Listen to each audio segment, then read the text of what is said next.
group of yours because you deliver well. Definitely, all the presentation itself reflects the mastery, okay, of the package that you have, and at the same time is well coordinated ang spiel natin, and at the same time is the presentation itself. It means that you are ready. Okay, actually, this group is one of the groups na sinasabi nga natin in layman's term, isa sa pinakang makulit na group sa dashboard.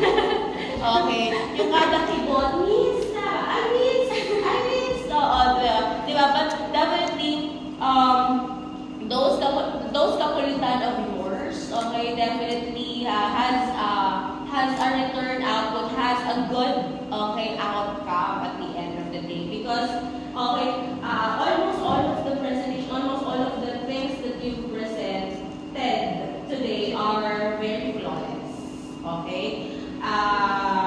Those manuscript, marketing paradigms that you have is considered to be an excellent one. Okay? Kasi, sabi nga sa nanay, sumusunod kasi kayo. Okay? So, isa kayo sa mga sunurin kong anak, kapatid na lang. Okay, so congratulations. You would want to tap, okay, the shoulders of your roommate. Pagpatin niyo. Okay, congratulations. Okay. So, just like what I mentioned, this is your last, okay, presentation for me. And this is your final, okay, output. And you deliver it well. Okay, from the name that you have, ACE, you ace the presentation. You ace my subject. Okay? But definitely, sabi nga natin, we would want to have some feedbacks for you to improve. Okay? Because this is the very first time, this is the very first defense that you will be having for your core subject. Okay? And I want to make the best out of it. Okay? Kasi yun yung ating, yun po yung ating brand sa tour operations and management. Okay? So, dun muna po tayo sa comments. Okay? Sa mga feedbacks and comments that is positive. Diba? Grooming. Okay? All of your well-groomed, looking professional finesse and the posture itself. I very much practice. Okay? So, it means that you portray today a professional being, not as a student. You have your IDs with you, okay, good. And, yan, pinaalam din yan ni Maurice. Paano po yun? Oo, kasi narinig niya sa presentation. Oo. Would you want to assess? One of my comments is, the next time around, you would want to have a color palette that is same with each other. But, of course, it always depends. Okay? Because on yours, the color palette that you have is same with the color palette that you have for your brand. Yes. Diba ba? The logo, blue, brown, and green. Balik-baliktad tayo. Okay lang yan. Okay. So, good. Next is presentation. Okay?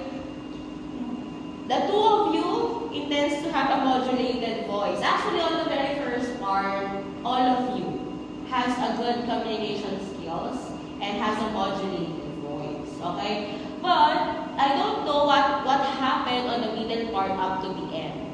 Okay? We would want to sustain that kind of energy, that kind of tone of voice. And I believe one of the difficulty or challenges that you've encountered is that you rely on your spirit.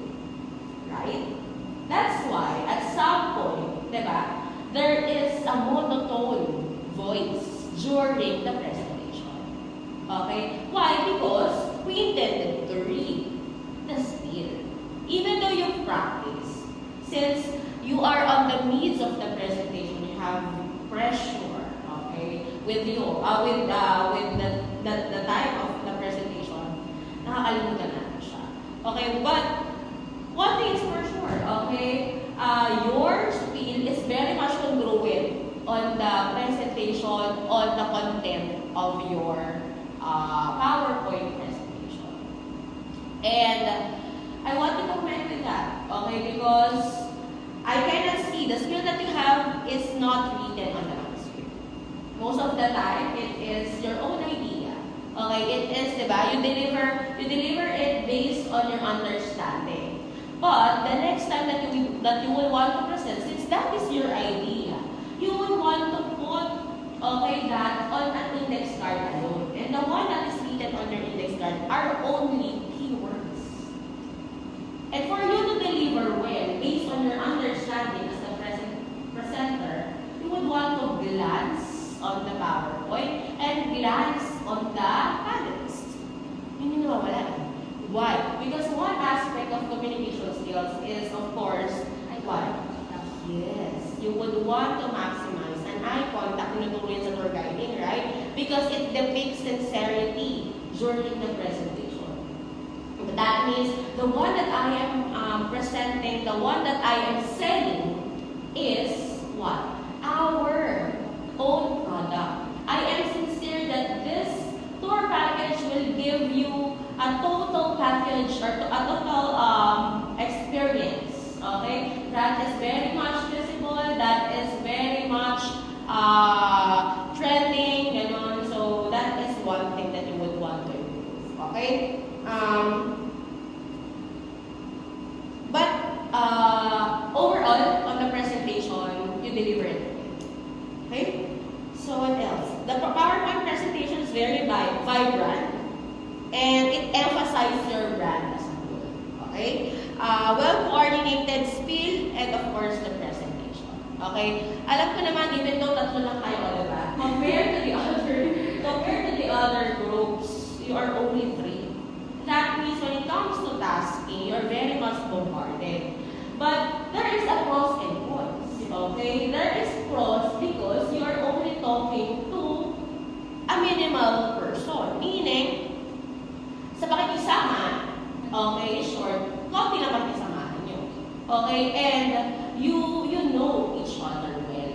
Okay? You know the expertise of one, the strength and weakness of one. So, hindi nyo siya ibibigay as task. And it reflects na. Okay? Because I believe, okay, when it comes to all those PowerPoint presentations and all, dalawa po yung gumagawa, okay, and I don't know if ano po yung tasking mo, diba? Pero, yes, it drives well. Okay? So, yeah, that is all. So, sabi ko nga yung ace, the presentation,